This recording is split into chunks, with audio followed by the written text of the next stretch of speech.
When I married, very young, we built an apartment in my parents' house upstairs from them, where we lived for almost 13 years.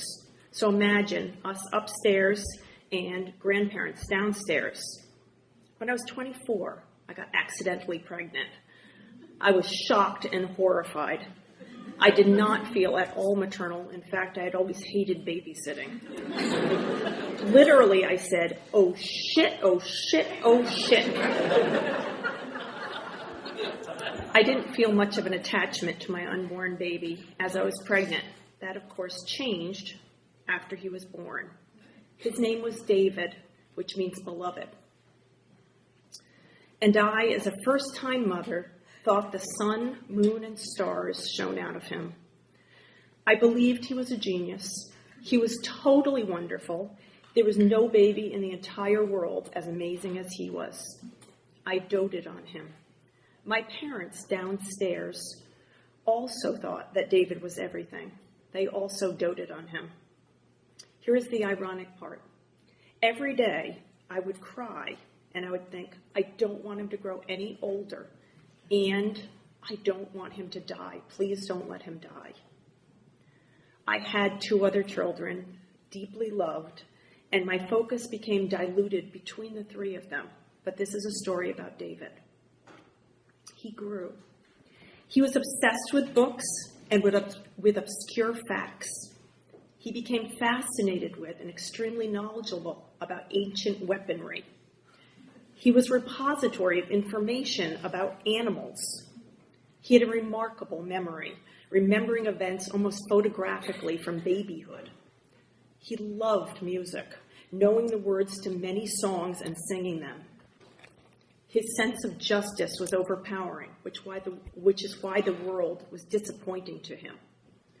He loved to make things. His happiest moments were blacksmithing. His 2 greatest skills were the use of words, having an immense vocabulary to play with, and an unbelievable, phenomenal sense of humor. He was sort of a Viking, born 1,000 years too late. My daughter, as well as other people, described him as a scholar warrior, which is very accurate.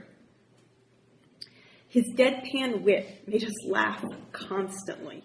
He instantaneously giving the perfect, hilarious response to almost everything absurd. A story his friend Ryan once told was that Ryan was singing a punk song in Romanian. David criticized his pronunciation of the Romanian. Ryan said, "Since when do you speak Romanian?" To which David instantly replied, "Since when do you speak Romanian so poorly?" Now his bad traits. He utterly refused to act like a good American child. He couldn't and wouldn't play sports. He wouldn't practice an instrument. He wouldn't do homework. He didn't care about grades or school or tests. He would get D's in most classes, which were completely easy for him. He got a D in reading while he was reading the Tolkien books at home. He was tattooed, pierced, and frequently had a mohawk from the age of 5 on. He also wrestled with severe depression, especially after my father, his beloved grandfather, died when he was 10.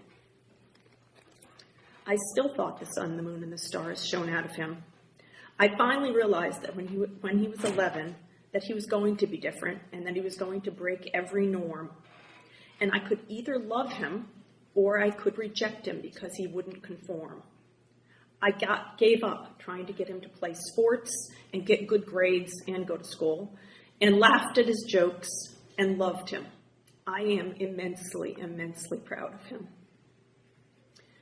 Depression comes again, the year of 2009. He is now 22. His much-loved girlfriend broke up with him. Christmas is a complete disaster. However, his father and I get him to re-enroll in college, and he's going to start classes on the following Monday. I come home from work on January 14th, 2010. I find him dead in his bedroom. He had committed suicide. After the 911 call and the police arrive, I remember screaming and screaming at them as if in a biblical play, "This is my beloved son. This is my beloved son." You can imagine the horror of that day, of arranging a funeral for your child, of the time that followed. Let me make this part clear. He was not selfish. Suicide is not a selfish act. He was not a coward. He desperately loved us, and he was a brave person. He was killed by the disease of severe depression. Here's what I did that was weird. After the home funeral, I was so upset with the minister, I arranged a Viking funeral. He was obsessed with all things Norse and had written that when he died, he wanted a Viking funeral. So I gave him one, and Lorraine, my friend here tonight. We built a 14-foot Viking boat with a sail. We arranged all the permits to allow it, Lorraine did, and we invited his friends and family to the ocean on the summer solstice. We put his clothes, his books, his favorite foods, the weapons that he himself made, and his ashes on the boat. We then sent it out to sea and burned it.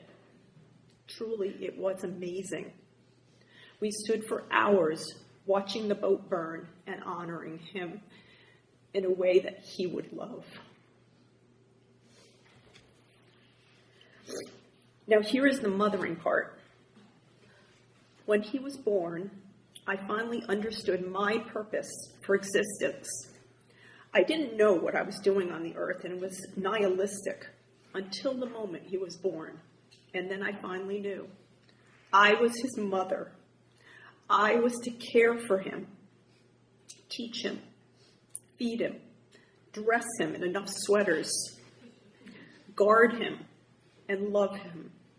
I sang to him the song, "You Are My Sunshine," every day, and I meant it literally. He was the sunshine of my life.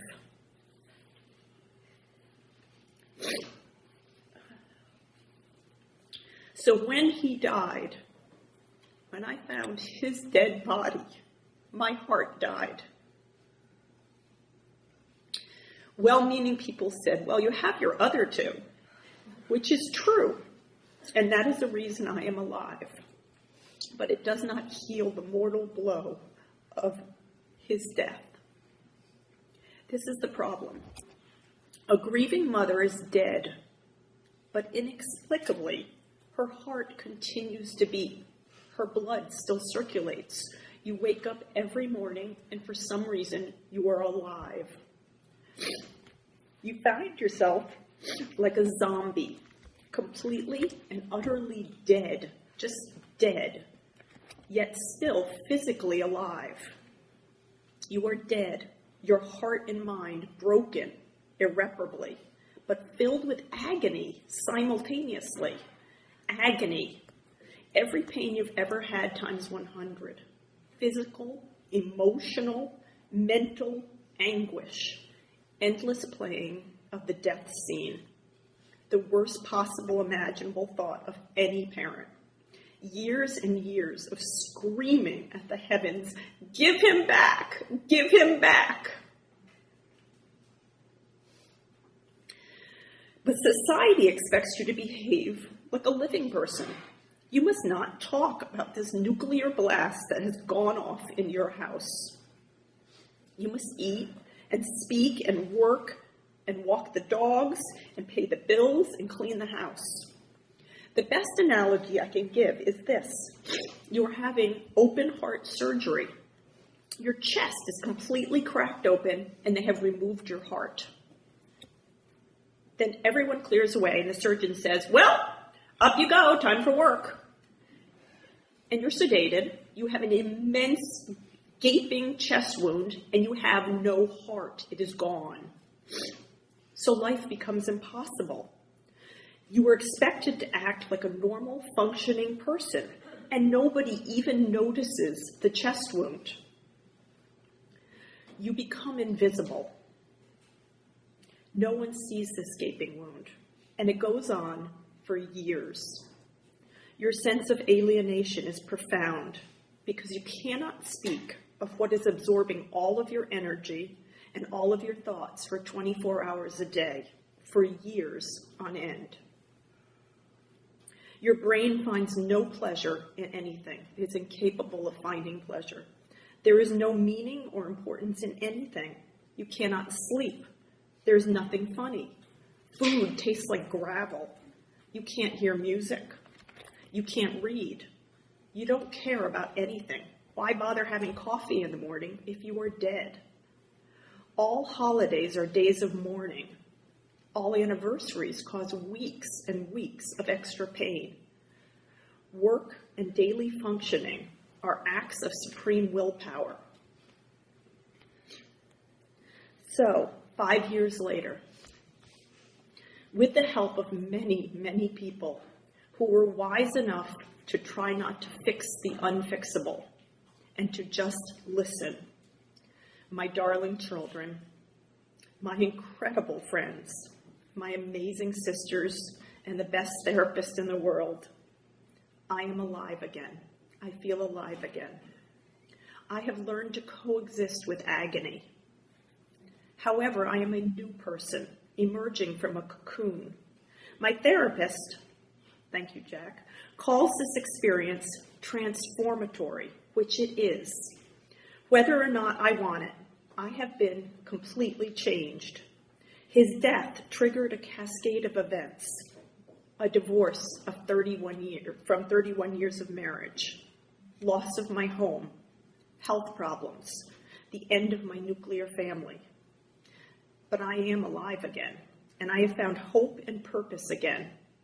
Simultaneously, I will grieve for David for the rest of my life.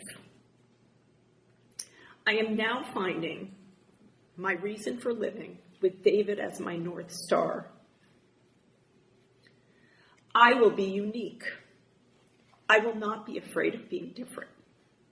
I will be eccentric and have obscure interests. My daughter's laughing right now. I will be utterly honest and truthful. I will be completely authentic.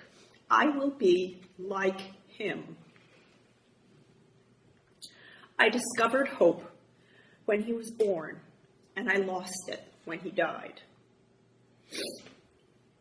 Now, I let myself believe that I will see him again at the end of this tiny piece of time, my life. I let myself believe he is with his beloved grandparents, making jokes, singing, and exchanging obscure and arcane information, which my father also specialized in. That is my hope. It is what keeps me alive. I have tattooed on my arm, this is a very nerdy tattoo, the German words from the fifth movement of the Brahms Requiem. It's in German. And it says, "You who have sorrow, I will see you again, and your heart will rejoice, and no man can take your joy from you." Thank you.